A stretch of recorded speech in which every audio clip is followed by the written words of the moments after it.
I don't need to explain to you that Golden Freddy has been one of the FNAF lore's biggest question marks ever since the franchise's inception. This freaky yellow ghost bear is easily the greatest looming mystery the fandom has ever had to put up with, and although we've gotten some answers about his identity, significance to the story, and his origins, there's still a lot we don't know about this character. If you look up Golden Freddy on YouTube, I assure you 99% of the videos you see will be theories ranging from 2014 to the present day, all trying to solve the true meaning of the mystical yellow bear. It comes as no surprise that one of the people that try to solve Golden Freddy is the absolute goat of FNAF theorizing, Matpat. Over his 10-year career as YouTube's resident FNAF lore expert, he made a lot of theories about this strange character's lore. Today, we're going to focus on one video in particular, a video that spawned by far the most popular Golden Freddy theory of all time.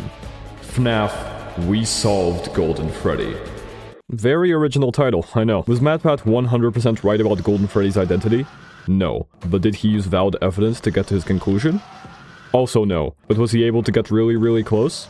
Actually, yeah. In this video, I'll go over how Matpat tried to solve Golden Freddy, how he created one of the most popular FNAF theories to ever exist, and how his reasoning was completely wrong. Let's go. So, what is Matpat's theory actually about? FNAF, We Solved Golden Freddy came out on September 12, 2020. Just so you could get an idea of where we were in the franchise, this was right after the release of the 5th Fazbear Frights book, Bunny Call, and about a year before the release of Security Breach. Back then, the books were the main source of lore reveals and speculation for fans of the franchise. For that reason, Matpat made a series of videos focusing primarily on the lore reveals these books had to offer us, among them discoveries like the identity of one of the missing children, the science of possession, Mike Victim getting nuked, and more. The Game Theorists had already made several videos about the Golden Freddy by that point, but none of them were as groundbreaking and significant as this one. In the video, Matpat focuses on two of the stories Fazbear Frights shows us, The Man in Room 1280 and the interconnected story of the Stitch Ray Stinger epilogues. TLDR for The Man in Room 1280. William Afton gets burned to a crisp, the ghost of Andrew Talbot puts him through Ultimate Custom Night, a priest tries to help him by taking him to a Fazbear Entertainment distribution center where he fucking explodes, and the story ends. As we'll soon see, this story ties directly into the more important aspect of Matpat's theory, the Stitch Ray Stingers. In these epilogues, we follow the Stitch Wraith, an animatronic possessed by two kids, Jake and Andrew. While Jake is calmer and controls the robot, Andrew is filled with rage and vaguely remembers taking revenge on a man who hurt him, attaching himself to his soul.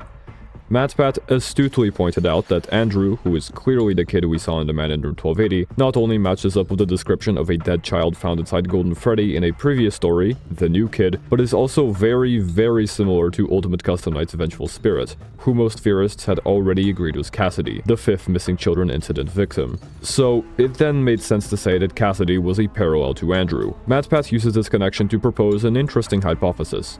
Could it be possible that Golden Freddy, much like the Stitch Wraith, is possessed by two souls? Matpat then compares Crying Child's death in the hospital to Jake's, pointing out they too could be parallels of one another. Anyway, Matt continues the theory by citing the survival logbook and how there seem to be two souls inhabiting it, the faded text and the altered text. If these two souls were Cassidy and the Crying Child respectively, it would fit very cleanly into their roles as characters and draw a neat parallel to the Stitch Wraith and Frights. So, with that, Matpat concludes the first part of his Two Spirits saga. After this video was released, a new theory would arise, one whose name would be forever immortalized in 2,000-word-long Reddit posts and fandom content made by 9-year-olds. GoldenDuo. GoldenDuo is basically just a theory that Crying Child and Cassidy are possessing Golden Freddy. I think it's pretty straightforward. As time went on, several new pieces of evidence were brought up to help solidify GoldenDuo. But before we get into all that, I want to start by addressing one major thing Matpat got wrong here. The parallels he draws between Golden Freddy and the Stitch Wraith are almost completely invalid. Let's start by defining all four of these kids with their main traits. Andrew is confused, lacks control of the animatronic he possesses, and can't see. Jake is peaceful, controls the Stitch Wraith, and is fully aware of his surroundings. Crying Child is confused, probably doesn't control Golden Freddy, and can't see, as we know thanks to the survival logbook. Cassidy is a bigger question mark, and we can't really establish her character, but she does help Crying Child in the logbook, so there's a possibility she aligns more with Jake's peaceful, controlling personality. We don't even know if she's UCN's vengeful spirit, so there's no point comparing her to Andrew in that sense. But I think you're picking up what I'm putting down. Andrew is far more similar to Crying Child than he is to Cassidy. It's just excruciatingly clear. To me, the detail of Andrew having curly black hair being linked to a dead body found inside Golden Freddy's jaw, being confused and unable to see, as well as lacking control over his respective animatronic character, screams bite victim. It just makes way more sense. I won't get into how this could have implications for the identity of the one you shouldn't have killed, so suffice it to say that I'm bringing this up to show how Matpat is being a little bit dishonest in this comparison. Also, Matpat says Jake dies in a hospital, which he doesn't. Again, trying to build a connection when it's simply not there. Does this undermine the two souls connection? Nah, not really. But while it might not seem very important now, this mistake will play a huge part in figuring out what Golden Freddy's true identity and origins really are. Overall, Matpat's big Golden Freddy video isn't particularly criminal, but as you'll see, it gets worse, because after this theory started getting traction, one big piece of evidence started getting treated as gospel, and it has driven professional FNAF theorists crazy for years. The FNAF-free bad ending screen that shows all 5 core animatronics with their eyes lit up, each eye representing a soul.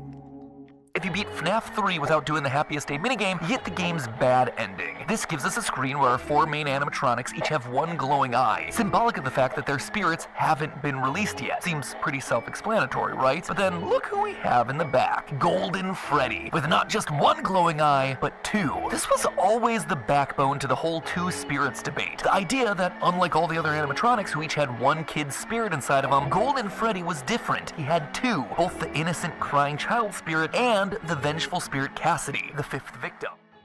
As you just saw, Matpat later used this as evidence that Golden Freddy was meant to have 2 souls possessing him. But using this as evidence is just insanely wrong. First of all, if you raise the contrast on this image, it's very clear that the light sources have a bloom effect around them. And lo and behold, Golden Freddy's left eye is the only one with a circle of light around it. This other shine isn't another glowing eye. It's just the light from the left eye illuminating the interior of the head. That's just how light works. FNAF theorists would notice if they went outside more often. Sorry. Anyway, this is a completely invalid piece of evidence, and I've had a grudge against it for years, so I just had to bring it up. Anyway, let's take a step back and actually talk about GoldenDuo and my personal issues with it. Let's just say there's a reason the wiki page for the theory has a disclaimer at the top. Aside from the evidence Matpat brought up with frights, the survival logbook, and the FNAF-free bad ending, there's a few more interesting pieces of evidence worth discussing. So let's rapid fire through all the evidence I could find. Firstly, Nightmare Fredbear uses plural pronouns in Ultimate Custom Night, Venom style, and also speaks with multiple voices. We know who our friends are, and you are not one of them. Fredbear is obviously the original version of Golden Freddy, so it's worth bringing up as a possible connection. In FNAF World's Halloween area, you can find 7 graves, 6 grouped together and 1 next to the Fredbear NPC, theoretically representing the 5 missing kids, Charlie Emily, and the crying child. In another Fazbear Fright story, Together Forever, 2 girls get spring-locked inside a spring-locked pig animatronic and theoretically go on to possess it. Parallel. Assuming the theory that the 6th grave on the FNAF 6 Lorekeeper ending hill represents the crying child, aka Hill Victim, which is a whole can of worms I'll probably get into another day, this image could actually represent the 6 kids possessing the core 5 characters without shoehorning Charlie in. Since the FNAF 3 Happiest Day ending shows us one of the Golden Freddy kids wearing the final mask, it wouldn't make sense for Golden Freddy to remain active after FNAF 3 unless there was another spirit involved in his possession. As well as that, Golden Freddy's mask is absent from the good ending screen. The FNAF movie shows a drawing of the 5th MCI kid with a different face from the original taped over it, indicating 2 different identities combined into one. And that's pretty much it. Did you notice a theme of these? Yeah, most of them cite external media as evidence, and the ones that don't are very speculative and mostly rely on other theories to back them up. While writing this video, I was extremely surprised by the fact that GoldenDuo has practically no evidence.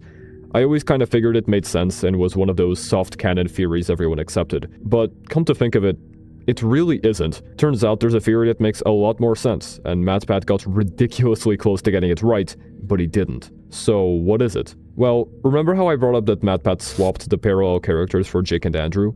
It might have seemed a bit out of the blue at the time, but it's actually hugely important. As I'm sure you remember, at the end of The Man in Room 1280, Afton fucking explodes and spreads his agony goo all over dozens of items at the Fazbear distribution center, which directly leads to the events of the other Fazbear Fright stories. But he's not the only one whose soul was shattered between these objects. Andrew also went along for the ride, with the main part of his agony ending up in the Fetch Animatronics battery pack, which then eventually ends up in the Stitch Wraith.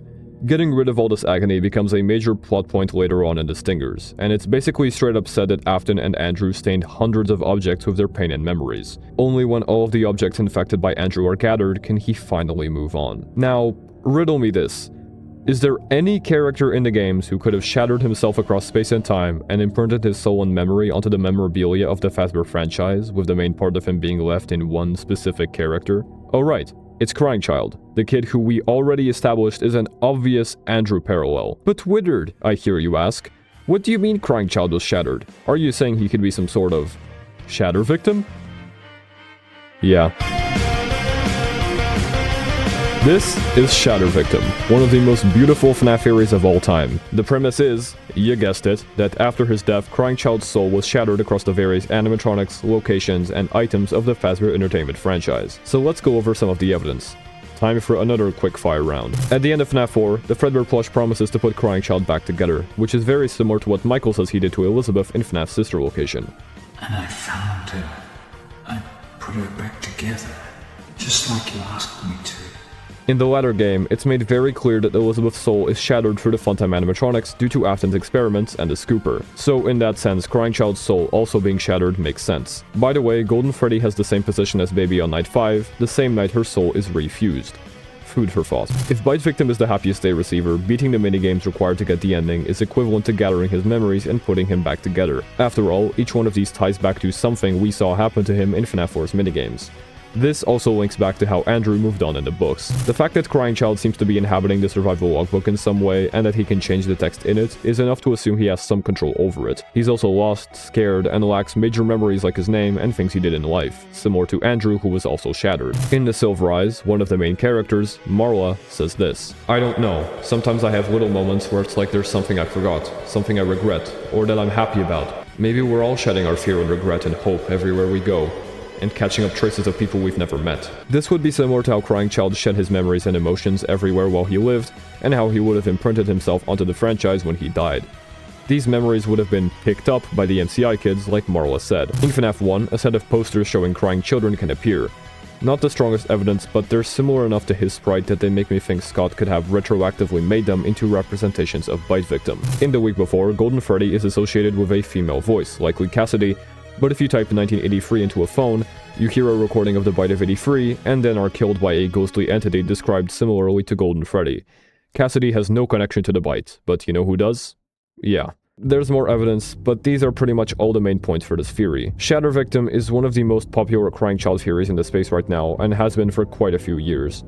It's genuinely insane how close Matpat was to straight up solving Golden Freddy, because I think the answer is quite simple. In a sense, Matpat was right, and GoldenDuo is kind of correct.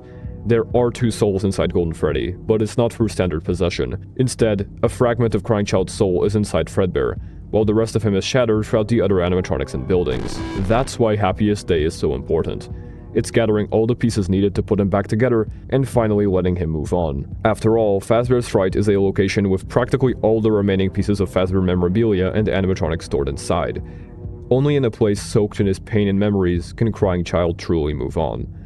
It's oddly poetic, and it doesn't undermine Matpat's thought process and the reputation GoldenDuo has made for itself. It's more like a course correction, a more accurate representation of what happened to the Crying Child. Now, obviously ShatterVictim has problems, but if we take it at face value and use the Fazbear Frights books the same way Matpat used them, it makes a lot of sense. This is what I earnestly believe to be the truth about Golden Freddy and the Crying Child. While Cassidy inhabits Fredbear full-time, a piece of the ByteVictim is in there too, and only when all the pain of the child's past is gathered in one place can he truly be free. It's a little bit sad how close Matpat was to this interpretation, but he got a lot of stuff about Golden Freddy right over the years. After all, this is a guy who figured out all the connections to Fredbear, the identity of Cassidy, and so on. You gotta give him credit where credit's due. So, in conclusion, did Matpat solve Golden Freddy? No. He got pretty damn close though. Game Theory has talked about Golden Freddy since then, with the last time they tackled the character head-on being 2 years ago in their video on Dual Process Theory's FNAF timeline. Hopefully they can talk about him again and find a new interpretation for this decade-old mystery. I guess we'll see. With that, I hope you enjoyed. It's always fun to look back at older FNAF theories with a modern perspective, especially when it's by Matpat. In case you can't tell, I find it very entertaining to discuss his theories, good and not so good. Despite my disagreements with it, this is definitely one of the best videos he put out. I think I've got a pretty good idea about Golden Freddy, but as we all know, this is FNAF we're talking about. Scott could change his mind or reveal a new clue that throws everything into question again. But until then, I think ShatterVictim takes the cake as the greatest crying child theory available. But hey, that's just a theory. Thanks for watching.